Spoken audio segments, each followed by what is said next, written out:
बंदो गुरुपद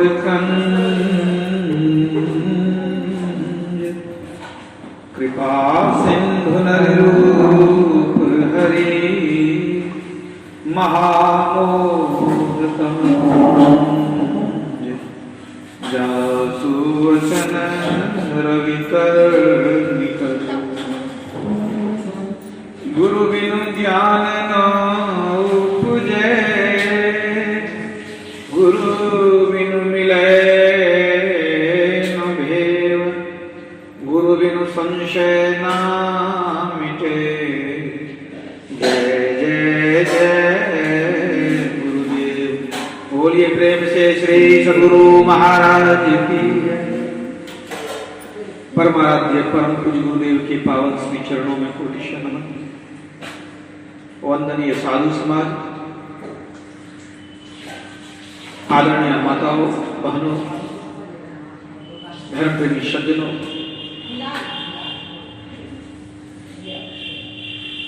ये संसार दुखालय है। यहाँ जितने भी लोग हैं सब दुखी हैं। दुख का कारण क्या है? सभी सुख चाहते हैं, प्रयत्न भी करते हैं, लेकिन सबके सब दुखी ही देखे जाते हैं। दुख का कारण कहाँ है? जब तक कारण नहीं मिलेगा निवारण नहीं हो सकेगा।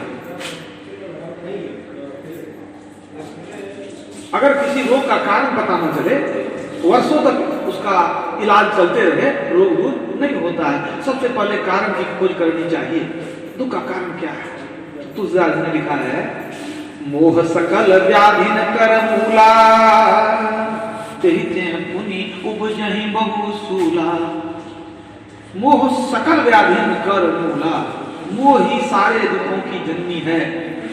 तेहि पुनि उपजहि बहु सूला। और जब मोह से ग्रसित हो जाता है प्राणी तो और अनेक तरह की परेशानियां उत्पन्न होने लग जाती है। तो सारे दुखों का कारण है मोह। अब जिज्ञासा होगी कि मोह किसे कहते हैं? मोह का सीधा अर्थ है अज्ञानता, सामान्य अर्थ है अज्ञानता। परिणाम क्या होता है? मोह का क्या परिणाम हो सकता है? अज्ञानता का क्या परिणाम हो सकता है? एक छोटा बच्चा है, अभी मुश्किल से वह घुटने के बल चलता है किसी तरह से। अगर वह सुंदर आग देख लेता है, गाड़ी में कोई हाथ से नीचे आग जला दे, आदमी हट जाए तो बच्चा आग को पकड़ने चला जाएगा। उसको लगेगा ये अच्छा लगता है देखने में, इसको छुएंगे आनंद आएगा। ये है अज्ञानता। अज्ञानता के कारण वो जिसमें सुख देख रहा है उसमें सुख है नहीं, और जिसमें सुख होना चाहिए वो सुख उसको अच्छा नहीं लगता है। मतलब जिसमें सुख है उसमें हम दुख मानते हैं, जिसमें दुख है उसमें हम सुख मानते हैं। ये है मोह। बच्चा है, सांप कहीं मिल जाए उसको पड़ा हुआ, उसको लगेगा बड़ा सुंदर ये है, खेलेंगे इसके साथ। अगर उसको छू ले तो प्राण घातक हो जाएगा। ये मोह है, अज्ञानता है। अभी हम लोग क्या सुन रहे थे? मोह में कौन ग्रसित है? जरा जब भी देखें तो तुलसीदास जी ने कह दिया सब के सब, जितने लोग हैं सब मोह में सोए। मोह निशा सब सोवनिहारा देखई स्वप्न अनेक प्रकारा। मोह की निद्रा में सब कोई सोए हैं और नाना प्रकार के स्वप्न देखते हैं। स्वप्न तो देखना बुरी बात नहीं, लोग सोते हैं रात में स्वप्न देखते हैं, लेकिन जो मोह में पड़ा है वह दिन में खुली आंखों से स्वप्न देखता है। कल हम करोड़पति हो जाएंगे, परसों हमको पोता हो जाएगा, और चौथा दिन हमको जो है 5 मंजिला मकान हो जाएगा, हम बहुत बड़े जमींदार हो जाएंगे, ऊंचे पद पर चले जाएंगे। ये क्या है? दिवा स्वप्न। मतलब मोह निशा सब सोनिहारा देखई स्वप्न अनेक प्रकार का स्वप्न वो देखता रहता है, ख्याली फूलों पकाता रहता है। तो अज्ञानता के कारण क्या है इसका परिणाम? ये संसार सपना है, ये छूट जाने वाला है। कितना भी जोर से पकड़ेंगे संसार छूट जाएगा एक दिन। तो जो सपना है उसी को अपना समझ के उसके पीछे भाग रहे हैं। और जो अपना है कौन? ईश्वर अंश जीव अविनाशी। हमारे पिता जो है हमारे अपने हैं, उनको हम भूल गए, उन्हीं को हमने छोड़ दिया है। उनको भूल करके तब खुशियां ढूंढते हैं, तो खुशियां कहां मिलेगी?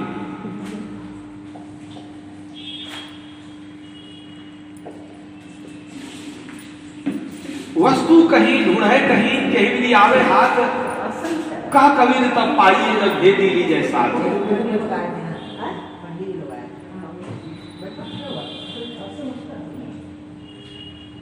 तो जो वस्तु जहां है वही प्राप्त होगी।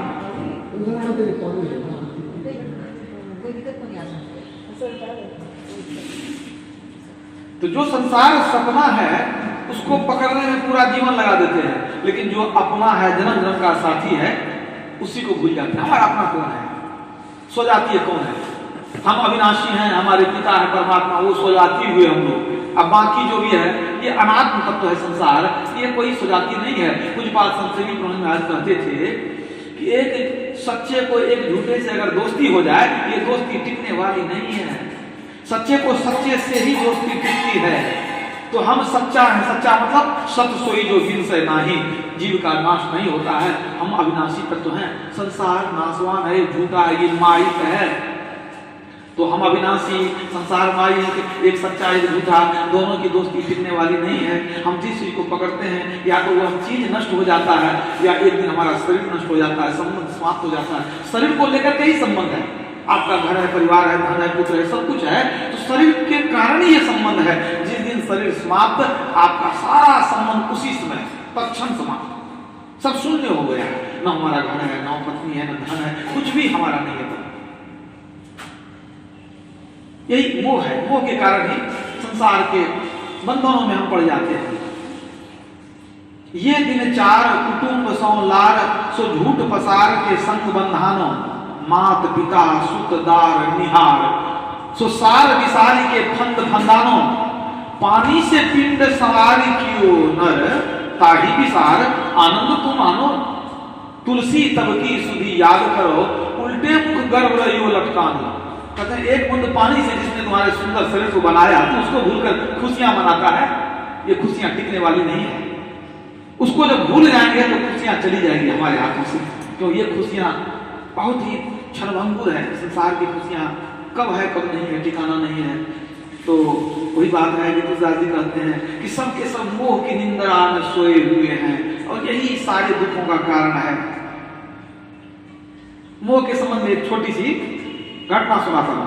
एक बार नारद मुनि गए थे, वहां देखा कि भगवान श्री हरि अकेले हैं। उन्होंने पूछा, प्रभु आप अकेले हैं, आपको मन लगता है? उन्होंने कहा, मेरे पास कौन है? कहा, धरती पर तो सब आप ही का नाम लेते हैं, ओम नमो नारायण हरि हरि जपते रहते हैं, सब तो आपके प्रेमी हैं, तो आप अकेले क्यों हैं? कहा, कोई आना नहीं चाहता। कहा, नहीं प्रभु, सब आना चाहता है। हम तो देखते हैं दिन रात आपके पीछे लोग पागल होते हैं। अगर आप इजाजत दें तो बहुत सारे भक्तों को ला करके आपके वैकुंठ में हम यहाँ उनको हम वास करा दें। भगवान जी कह दिए, ठीक है, आप जितने को लाइएगा उतने को हम स्थान दे देंगे। कहा, ठीक है, तो देखिए कितने को हम लाते हैं। नारद मुनि को लगा कि सब जो धरती पर भगवान का नाम लेते रहते हैं, प्रभु के प्रेमी हैं, तो प्रभु के पास क्यों नहीं आना चाहेंगे? चले आए धरती पर नारद मुनि, सोच लिए कि नहीं कुछ लोगों को जरूर लेके जाना है। कुछ बच्चे मिल गए, खेल रहे थे, तो बच्चों को नारद मुनि कहते हैं, ए बच्चा वैकुंठ जाएगा, वहां बहुत सुख है। बच्चा लोग क्या जाने वैकुंठ क्या होता है?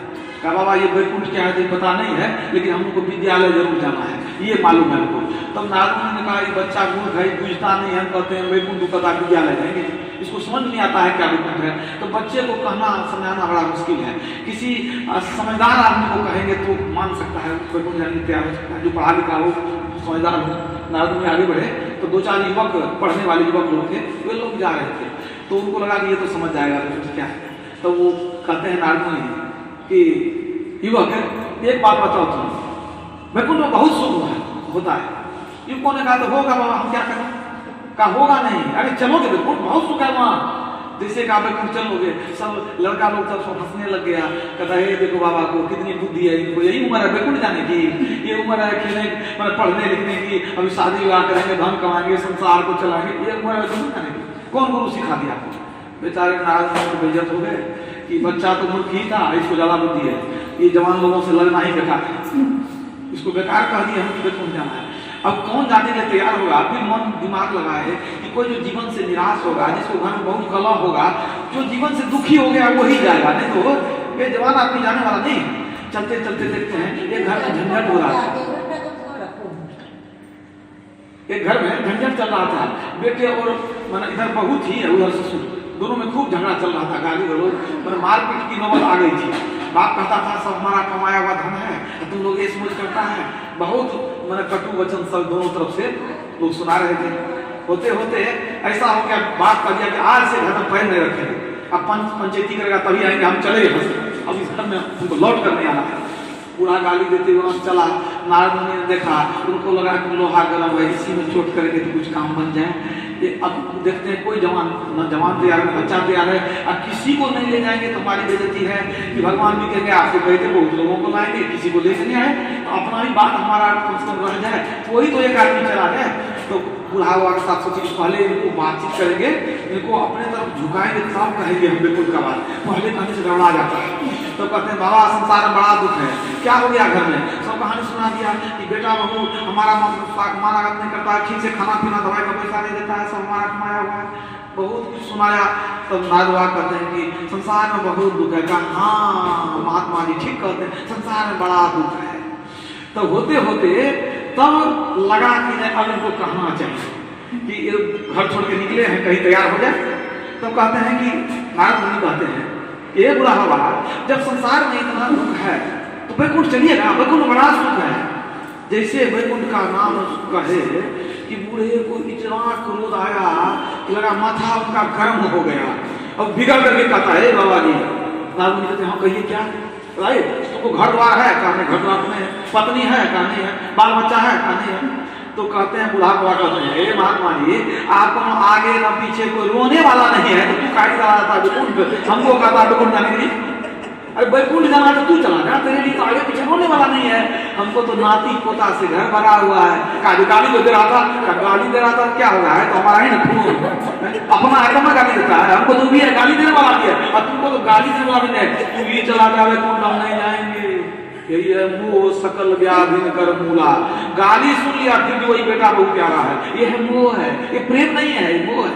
इसी को मोह कहते हैं, स्वामी विवेकानंद ने कहा है इसको प्रेम नहीं कहते हैं, ये मोह है कि लाभ दे जूता दे गाली दे, लेकिन हम सोचते हैं इसी में सुख है। यही है कि धन दारा और सुतन में रहे लगाए चित्त, क्यों रही खोजत नहीं गाढ़े दिन हो गए। संसार में इस तरह इतना प्रेम प्रभु से इसका एक अंश भी नहीं, तो जीवन में सुख कहां से पाएंगे? तो यही वो है कि हम